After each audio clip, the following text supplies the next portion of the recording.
What is up, everybody? Joe Sib here with Rad Parenting and my co-host, Anea Bogue. We are back in our makeshift studio. Happy New Year. And over 50 episodes. Nice. What do you think about that? That's exciting. Yeah. We've had so much fun. We have had so much fun, and I can't believe that we didn't do some big celebration over the 50th. For our 50th? Yeah. Yeah. Because as you guys must be aware that a lot of the shows that we tape, sometimes 3 in 1 week, sometimes 2 in 1 week. This week, we're literally taping this episode, which will be airing like right around the corner, which is cool, but we have to like put a lot of shows in the can. And in the meantime, we also moved studios, so we don't have a studio. We're literally doing the show in the living room of my house. So if my kids walk in, that it's real life. Yeah. We have a Welcome little to Joe's life. Yeah. We might have our dog. The dog might start barking. I just had to turn off the washing machine before we started the show. One of the things that we are going to talk about was an idea I had, and I want to spring it on you. Okay. Since we have our Facebook page, and by the way, it's Rad Parenting. You guys can go there, like our page. I want to do a Facebook live chat where basically we go live. We'll set up a time. We'll let everyone know, and then they can ask us questions in real time. What do you think about that? I think that sounds a little nerve-wracking, but good. No. How often? We don't even edit our shows. We're always on the fly anyway, so why not? You looked a little scared, though, when I said that to you right now. You looked at me with that Anea look like you're joking, Are you right? crazy? No, I just have to ditch my perfectionism and be willing to be like, I don't know. I think it would be a great way, to meet the people that listen to the show, and also for us to, give quick pieces of ideas and thoughts. Sure. Yeah, I'm willing to try it. Let's do it. And we will let you guys know that when we're going to be doing that, and I'll let you guys know on a show soon because I want to do it in the next couple weeks. Okay, today's show. I want to jump right into it. Okay, ready.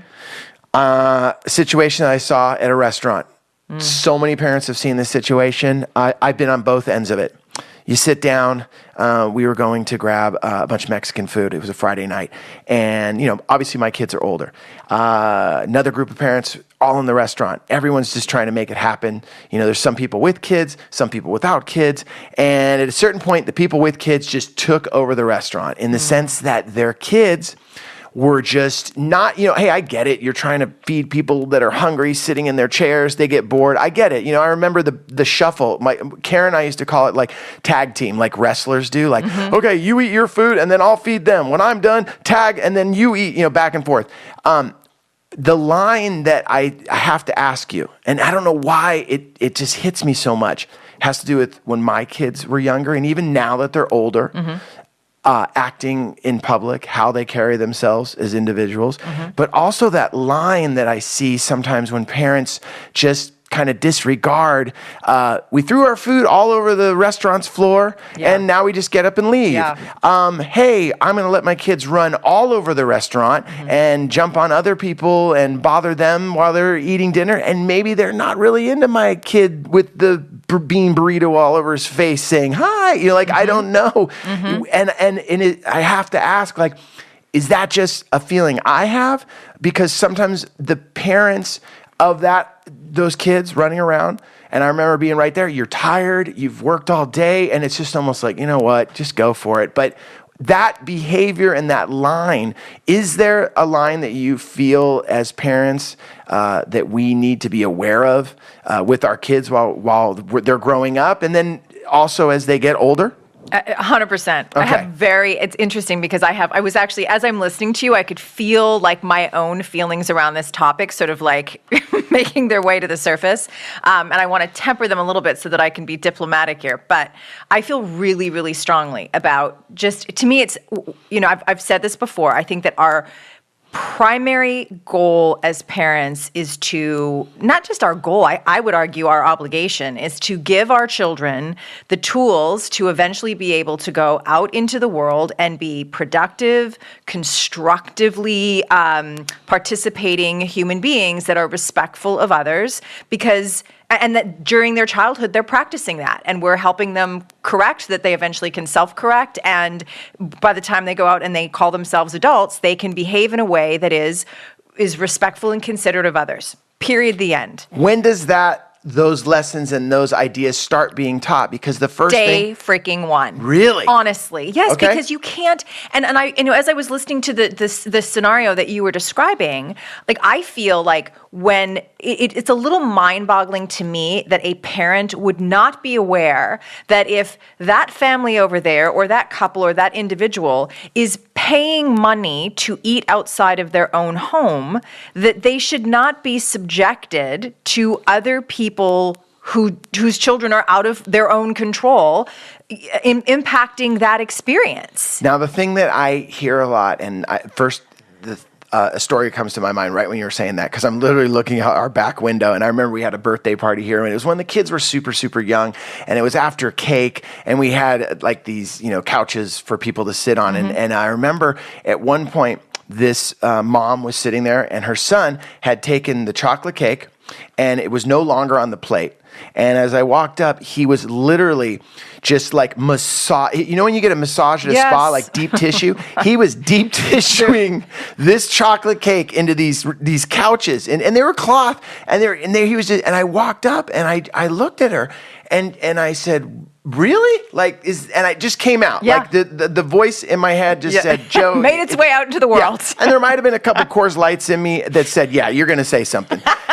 The filter is off. The filter has been thrown off. And I go, wow, are we just going to rub the cake into the couch? And this is the question that I have to ask. She said, "Oh, Joe, come on. You know how boys are. Kids will be kids."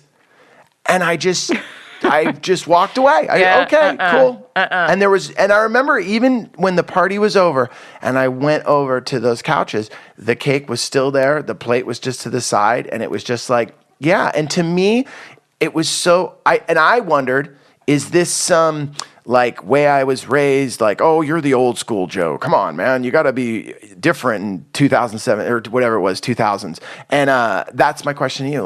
What do you do in a situation like that? Wow. That little story almost makes my head want to explode. Here we go again. I mean, full disclosure that this is a touchy subject for me because I feel really strongly about it. And I think that in that case, so here I was imagining what would I do? And I think what I would do if I saw that the parent was not, from my perspective, doing her job, I would have knelt down and said to that little person, Bobby, that's my couch. And what would it be like if I came into your room and I started rubbing chocolate cake into your bed or into your little, cozy chair or whatever? How would that be for you? And my guess is, the kid would either laugh and look at me like he or she didn't have a clue what I was talking about. But my inclination is to think that, in that moment, at the very least, what he or she would remember is that another adult took exception with that behavior or called attention to it in a way that wasn't just look what Bobby's doing. That's absurd. And to me, the degree of disrespect that mother showed you and your home is a bit mind-boggling. And I don't think that the answer, because I do think that there's a certain amount of it takes a village, and certainly, you going into somebody else's home and co-parenting, probably a bridge too far. But people bringing their children into your home and you feeling comfortable with saying, here are the rules here. We don't break stuff. If you play with toys, I'm going to give you a 10-minute warning so that you all can take some time to clean up after yourselves, because that's how we do it in our house. And if that kid does something else in their own home, we have no control over that. But in my house, here are the rules, and know that those are not willy-nilly old school, I'm so uptight.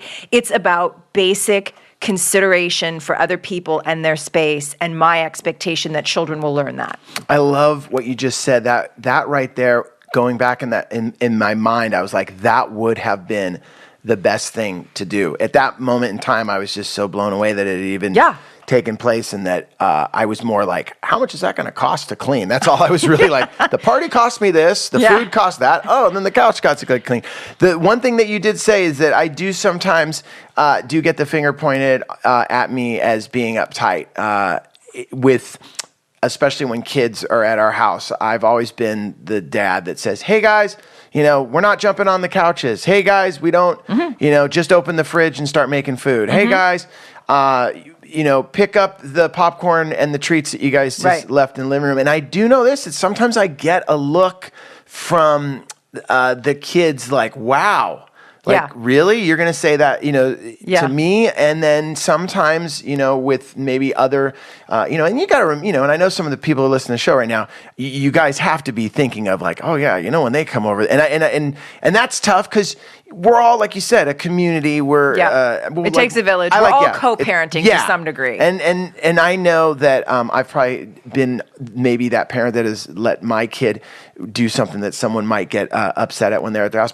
or probably maybe even the opposite. I feel that even when we had our kids and the younger age, that we were very aware, almost to the point where parents would say, "Oh no, it's okay if they do that," and I'd still say, "No, it's not okay that they jump on your couch. Right. No, it's not okay that they spilt the water and they're just going to bail." Yes, that. And here's the reality again. In that, so if we come back always to that place of like, how in this particular instance am I doing my job to best prepare my child to go out into the world? Okay, so you know what? Like, even if we go with the uptight Joe approach, you know what? That kid is going to eventually have a quote unquote uptight boss, uptight friend, uptight coworker, whatever, that he or she is going to have to know, okay, but some people are going to insist on a basic level of consideration and courtesy and respect. And so, having to deal with, uptight Joe when that kid comes over to your house is still an opportunity for him or her to learn that, there's going to be some people that when you go in their house, they're going to be like, whatever, have fun. My house is your house. And others that are going to be like, here's how we do it here. Okay. And this is the expectation if you want to be here. All right. And for our listeners, because they're like, okay, I got that part. I can talk to my son's friend or my daughter's friend and kind of maneuver them the way I would like them to behave in my house without maybe crossing any lines in parenting. Yeah. Okay, let's go right to how do you stay friends with the parents of those kids without them going, hey, don't tell my kid what to do and what to say, or not what to say, but more what to do and how to behave in your house? Right. Well, first of all, I think that it's unlikely that if you're dealing with a sane person, and if you're not, then maybe you shouldn't be friends with them anyway, but if you're dealing with a sane person, I think that they are going to receive it in a way, unless you were like berating their child or swearing at them, which is a whole other thing. And absolutely, at that point, you have to be like, look, now you're not uptight, Joe. You're out of your mind, Joe. Can I go on record? I've never done that. Yeah, and I believe it. No, I believe it. I think it's important. But that would be a different thing, right? Because then you're navigating somebody who's hostile. And so really what I think you and I are talking about, what I'm advocating for is, first and foremost, hopefully the parent is taking responsibility and clearly outlining for a child what the expectations are when he or she is in someone else's home, either accompanied by their parents or not, okay? But then when we're into this other, like, you're talking about a parent that would be like, oh no, kids will be kids, and like no accountability, no responsibility. I mean, I think then you have a conversation with the parent that is like, here's how we do it. Like, I believe that my job is to help my kids figure out how to function in the world around other human beings in a considerate, respectful way. And me teaching my kids not to jump on the couch or your couch or not go into your fridge or whatever is part of the way that we're doing that. I don't mean to offend you, but this is how it is when they're over here. And if that person is like put off with that, then you probably need to figure out if it's a good thing to be spending time with them or your kids to be spending time with them for that matter, because and I know that there's sometimes situations, where I remember one instance too, just with in my son's room, toys being played with and like broken, and then my son feeling like, why did that just happen? And kind of just being like, oh, tough luck, a little bit on maybe the other parents. And I mean, obviously accidents are going to happen, right? But that's different than like. I mean, have you ever had? I mean, you have two kids. I mean, you have a young one, an old one. I mean, do you remember any instances where you've had to like have like a sit down, not a sit down, but just like, hey, in our house, these are the rules? Yes. Because I'd like our listeners like. And the way that I usually approach it, to be honest, is like if I see a behavior that is so here's a typical thing that would happen is my children have been reminded from day one of what my expectations are, cleaning up after themselves, whether it's their dishes or their toys, or, we treat the things that we have with respect because we're lucky to have them, whatever. And so what I'll do to kind of soften is if I see one of her friends in my house behaving badly, is I will say something to both of them. Girls, remember that in my house or in our house, blah, blah, blah, you make sure I'll give you 10 minutes to make sure you clean up after yourself. Please don't leave a mess on the couch. But I'm not singling out that child. I like that. And part of the reason is because it's less likely that kid's going to shut down, because sometimes even if an adult, like even if I'm saying in a kind way, the fact that it's coming from an adult or an adult is calling them out on something is going to feel intimidating. Whereas if I speak to both of them, it kind of softens, and the likelihood of the child listening is that much greater. And then I would subsequently have a conversation with Pythia that said, I just want to remind you, when you want to have play dates here, that it's also your job to remind your friends, you know what, we're going to have to leave 5 minutes at the end before you have to go so that we can clean up my room, because that's what my mommy expects. Like, put it on me, I don't care, but we can work at this together to clearly communicate what the expectations are. I love what you just said right there, and I just wrote that down really quick for another show. Put it on me as the parent. Oh, yeah. I love... To help the kid navigate. Love that. Right. And that's something that we got to do a show on, because I remember just as a kid growing up when I was a teenager, my dad always used to say, hey, if you're ever in a situation you don't want to be there, just put it on me that you got to go. Yes. And I was like, what do you mean? He goes, don't worry. You'll know what I'm talking about when that time comes. Exactly. And I remember the first time, a bunch of people, drinking, smoking weed. And I was just like, man, I got to bail. My dad just, there's no cell phone then, but I got to get out of here. That's right. That's right. And I think it is. I think it's important that our kids have that sort of like, quick escape card in their back pocket. Yeah. For sure. The parachute. No different than when you're on a plane. They're like, hey, if you're sitting in this zone here for getting that door open, we need to know you can get that open that everyone can escape. Do you ever feel that you do not have enough time in the day to do what you're supposed to get done? You're going to work. You're maybe trying to hit the gym. But you forgot that, I got to pick so-and-so up from daycare. I got to get my dad over to his doctor's appointment. I wanted to pick up the house before I left. Wow, check it out. How am I going to get everything done? Well, I'm going to tell you right now. Go to care.com.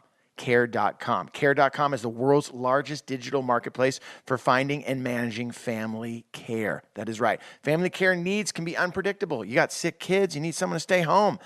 Man, both parents are out there trying to make a living. Your kids get sick. Who's going to stay home? Who's going to miss out on that cash? Now you go to care.com and they'll have someone for you that can look after your kids. Don't stress your life away. Seriously, most working parents worry about their kids every minute of the day. You're more at ease and more focused when you know your kids or your parents or even your pets are well cared for. Best part is this, care.com provides access to a variety of background check options you can purchase to help make sure that you're making the best hiring decision. That's my favorite part right there. They're letting you know there's a million different things for you to check out on the background check options so you know who's going to be there with your kids or with your parents or with your pet taking care of the situation. Care.com. Check it out now. If you go to care.com right now, you ready for this? To save 30% off care.com premium membership, visit care.com/rad parenting when you subscribe, and you're going to get 30% off. Like I said, the world's moving a million miles an hour. You just want to take care of your kids and all the responsibilities. Let care.com help. Okay, I'm going to throw out a scenario that happened that I felt when it was going down. Man, I'm turning into a bit like my own mother and father, and I didn't know that would actually happen. And it's weird when it does. Yeah, it does. I hear you. I'm like, oh my gosh, I sound like my mother. I totally sound like my mother right now. Yeah, which even crazier now, I look in the mirror and I'm at the age where I'm like, I look like my dad. Like the other day, I literally looked in the mirror, I go, Dad, when did you get here? Like it literally tripped me out.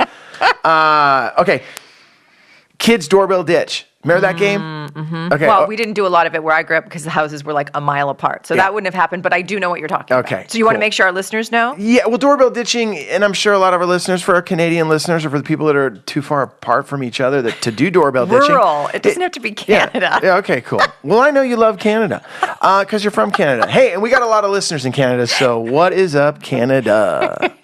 Check it out. Doorbell ditching, real simple game. You run up to the door, you push the doorbell, or if they don't, you knock on the door, and you run away, and you hide in a bush, or you hide behind a car, and it is so hilarious when the person that occupies the house comes to the front door, and there's no one there. It's a game that's been going on since cavemen. You'd knock on a cave and run away, and the guy would come out, get mad.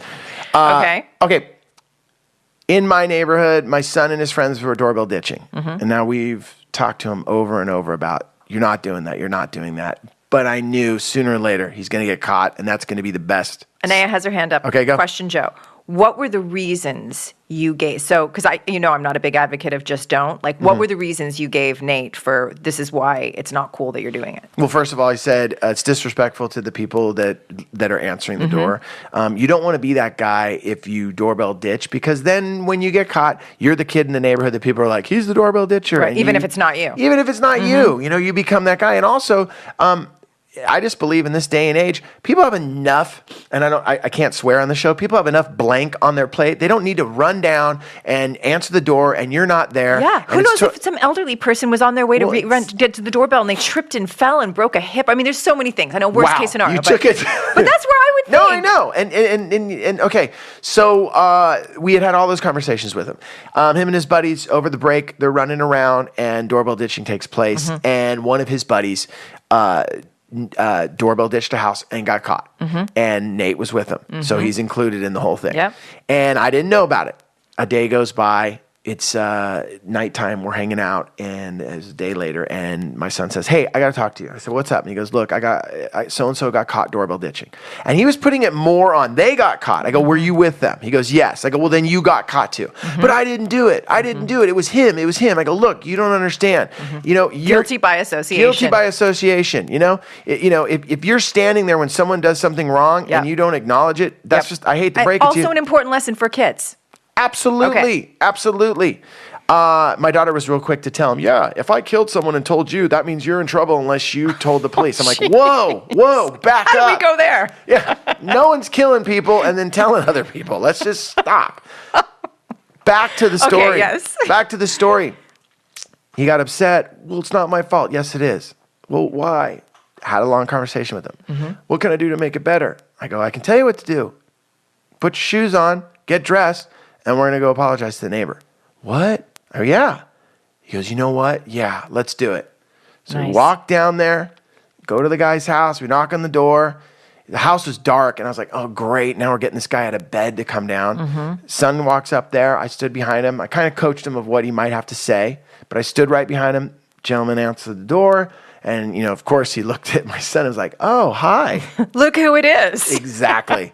It was almost like, Anea, it was almost like we had a script and we had run lines together. You and the man? Yeah, me and the man. Love it. And he was so great because Nate goes, "I hope I'm not bothering you, but I'd like to apologize what happened the other day. My friends and I, blah, blah, blah, but I was here and I want you to know it won't happen again." And the guy was so great. And he said, "You know what? I really appreciate you saying that. And I want to let you know something. It takes a lot for you to come down here and say that." So he extended his hand. They shook hands.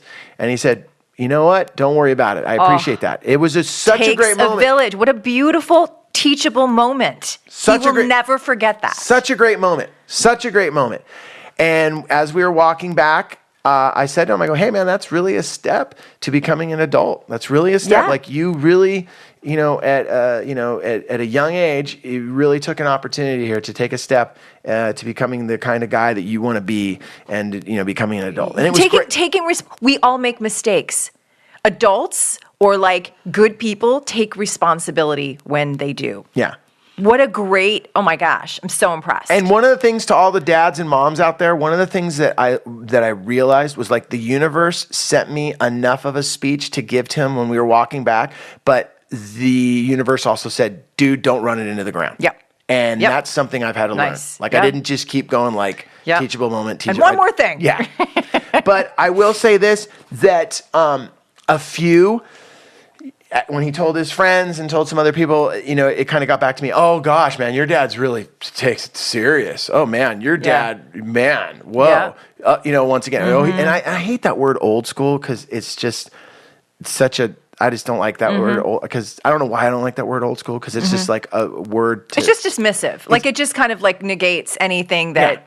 Like I hated when I sidebar, like when I was in my first punk rock band, I remember we would make a recording and then someone in the band would be like, "Oh, it's punk rock, who cares?" And I'm like, "No, dude, the Clash cared, Sex Pistols cared, Sham 69 did. Let's make it sound good." Yeah. So with parenting, when someone goes, "Oh, dude, you're too old school," I'm like, "No, I'm just trying to raise these individuals that can succeed and be a part of our community and hey, don't ring doorbells and bail." So, I guess that story right there to you, did I handle that situation? It feels like beautifully. Okay, cool. Like really beautifully. And thank goodness that you even because let's just say that the gentleman on the other side would have not been so gracious. It's so great that he did. But even if he had not been so gracious, you have there's just, it still would have been this really powerful teachable moment because it's like, okay, yeah, like he's not happy with you, Nate, because you participated in this thing. That being said, you cannot control what he does with that right now. But what you just demonstrated was that you always have control over the choices you make. So you made the choice initially to doorbell ditch, and to your credit, you have now also chosen to take responsibility. Now make darn sure that you follow through with the commitment that you've made that will never happen again. Because it's not meant to be a free pass. Like, oh, I said sorry, so I'm going to go do it again. Like, it's just, that would be craziness. But no, I think it's really great. And I think it's unfortunate that he had some pushback from his friends or other parents or whatever, that like you, in handling it that way, were just too uptight. Because in my book, you did everything right. And he's going to have to face that. I mean, do we want him to go as an adult into his first job and he makes a mistake and he's like, what's the big deal? As opposed to knowing, oh, I get it. So I fell short on that. And instead of me having to be like, oh, I guess I'll just quit, that you go and take responsibility for it. And all of a sudden your boss goes, okay, this is a young man that's worth having on this team, because although he made a poor call or made a mistake or whatever, he took responsibility for it. And that's super powerful and mature. One of the things too, I'd love to share with everyone too, is that it was really a household conversation. My daughter was involved. Nice. Karen was involved. All of us were there, and that was pretty. It was pretty cool having everyone like, how did it go? And like obviously my daughter throwing in the, if you murder someone, like that. Yeah. She's Let's an attorney. take it to the extreme, Yeah. Tressa. Have I ever told you the opposite of that story? My snowballs break windows when they're cold story. Have I ever told you that? No. All right, just really quick. Yeah. When I was a kid, I was up at a ski resort with my best friend. I used to go with this one family. They would take me, skiing, water skiing, and my parents were divorced, so I'd get to hang out with them a lot. And they took me up to, I think it might have been like Squaw Valley or something like that. And we came up with the idea, my buddy and I, that we would throw snowballs at each other. And then as a car came by, I would throw one at him. He would duck. It hit the windshield, right? And we were just in the parking lot. We were in the parking lot of the ski resort. So we're kind of killing time while I guess the car's getting loaded or something like that. It's at the end of the day. And I'm throwing he's throwing snowballs at me. They hit the windshield. It's the kind of car that looks at us. It was a real jerk thing to do. But we were like, what? He missed me and hit you. Ha ha. Now you got to remember, we're not, 11 and 12. We're 15 and 16. Now it's my turn to throw the snowballs. This little teeny, remember those Hondas? Remember those little teeny Honda cars? Like Honda Civics? Like when they were teeny tiny? Remember when they were so small? Yes, I do. This little Honda Civics cruising by, and I whip a snowball at my best friend. He ducks, and it just hits the windshield, and the car stops. And I'm like, oh, okay, whatever. No. And I'm not kidding you, Anea. A bear of a man, I always say, too big to fit in that Honda Civic. He inflated out of this thing.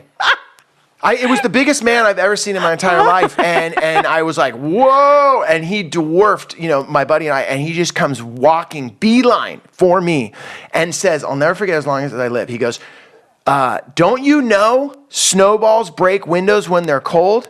And before I could even say anything, he took a left at me, straight at my head. And I don't know how I did it, because I don't, to this day, I don't know. I mean, my face should look different. I did some weird tuck and roll, but he swatted my ear. It still hit me in the ear. And I fell on the ground, and he just turned around. And got back in his car. Yeah, and he goes, effing Flatlander. And he gets in his little teeny car, deflates, gets in, drives away. And I remember my friend came over to me. He's all, dude, oh my God. And I remember I'm like, and my ear was ringing. It was like, ee. It was just ringing so loud. Yep. And I remember we go down to this has just happened, 50 feet away from the car that was being loaded by my best friend's dad. And he's like, oh my God, Dad, Joe just got hit in the head with this man came up, punched him in the head. Da, da, da. And all his dad said was, you deserved it. And I was like, what? I mean, different times. But he just goes, you deserved it. I saw what you were doing. You deserved it. You're lucky that you ducked. Yeah. And I remember like, what? And he goes, yeah. And I remember I'm sitting there at dinner and my ear was like ringing, totally red. But I'll tell you right now, I never, to this day, ever, like, you're on the freeway, someone gives me the middle finger, I'm like, sorry, my bad. I walk into... Right, because you don't know. Like, that's the whole thing, is when you push people's buttons or you engage in acts that are going to set people off or potentially do harm or whatever, that you then cannot control their reaction. And you could be dealing with somebody who is a freaking loose cannon. And this guy was, obviously. Right. He hit a 15-year-old. Look, and as somebody who, this is just side note, I, in high school, lost one of my dear friends to a guy who, Jamie made a bad comment, which would be the equivalent of you're throwing the snowball. And this Rob kid who was a little bigger and a little older, one punched him and killed him. Oh my Caused gosh. an aneurysm, like on the spot, and Jamie died. And so I'm super sensitive to this idea of like, you don't do things unnecessarily that could provoke a reaction that could have really serious consequences. Absolutely. And it's unfortunate, like, good thing that you learned from that and it changed that's why it went all the way back to doorbell ditching. Yeah. I just felt that, you know what? I don't want that to possibly provoke something worse. And the world that we live in right now today, it's a guy coming to the door. You don't know. You don't know what's going to happen. It's funny how a life lesson for me turned into this life lesson for my son and I. It's brilliant. With much less like serious consequences. Absolutely. So that was really, to me, that's a win. A mountain man did not attack my son. It was a game changer, though, man. Like, even when I go skiing, still to this day, I'm like, is that guy around here? Man, hey, man, check it out. Be on the lookout. Yeah, I'm a Flatlander. What's up? Yeah. Hey, with all that said, recap really quick. I loved what you said at the beginning of the show with the younger child, with the cake story. I told you could just get down on hands and knees, the full eye contact, and say, hey, would you want me to do that with something of yours in your bedroom? And you can really do the one-on-one communication. I loved that. And I also loved the other part of you saying how you can talk to the parents just so that everyone's on the same page, so that everyone in the village is on the same page. Yeah. And that right there, I think, really will resonate with a lot of the people listening to the show right now, because you never want to, offend any of your friends. We're all just trying to make this all happen together, man. Yeah. Parenting, like we always say, we're learning as we go, and it's such a full-time job. Well, and I think if we always see that the time that we have with our kids in our own home is really a microcosm and a practice ground for them learning how to carry themselves out in the world dealing with a bunch of strangers who don't love them the way that we do, that can only be a good thing. And to fall short of that, I think, is to fall short as a parent, frankly. We're going to do it in slightly different ways, but if it's sort of like treat others the way that you want to be treated, know that when you go out into the world, you're going to have to behave with consideration for others, because you will also want them to be considerate of you. And if you cross a line, you don't have control over a bad reaction, then you give them opportunities to practice and you correct their behavior at every turn. Yeah. There's still plenty of room to have fun and be a kid without being rude or destructive in somebody else's home or in a restaurant where we're sharing space as, various families or whatever. Like, that's just got to be a bare, minimum expectation. I think you just nailed it on the head right there. There's plenty of time to be a kid without being rude. How about that? There you go. There you go. Even when we were little punk rockers with mohawks and spiky hair, I remember we'd get on the bus, and if there was an older woman would get on, or an old lady would get on the bus, and I remember the kids that were the toughest kids, they were the first ones to get up and go, oh, hey man, this is for you. Beautiful. Whereas I love it. And you're like, wow, the kid with, the triple mohawk is the most polite kid I know, because he's like, I might look this way, but I'm not a moron. I love it. All right. Hey, I want to thank everyone so much for all the emails we've been getting. Please continue sending them, radparenting@gmail.com. Also, we'll let you guys know about our Facebook post, our live Facebook chat. Let us know what you guys think about that. Hit me up or hit both of us up at radparenting@gmail.com and let us know if that would be something you guys would be into. Just give us a quick yes, we'd like to do that. Also, like our Rad Parenting Facebook page. All right. My name is Joe Sib. And Anea both. And we are out of here. Late.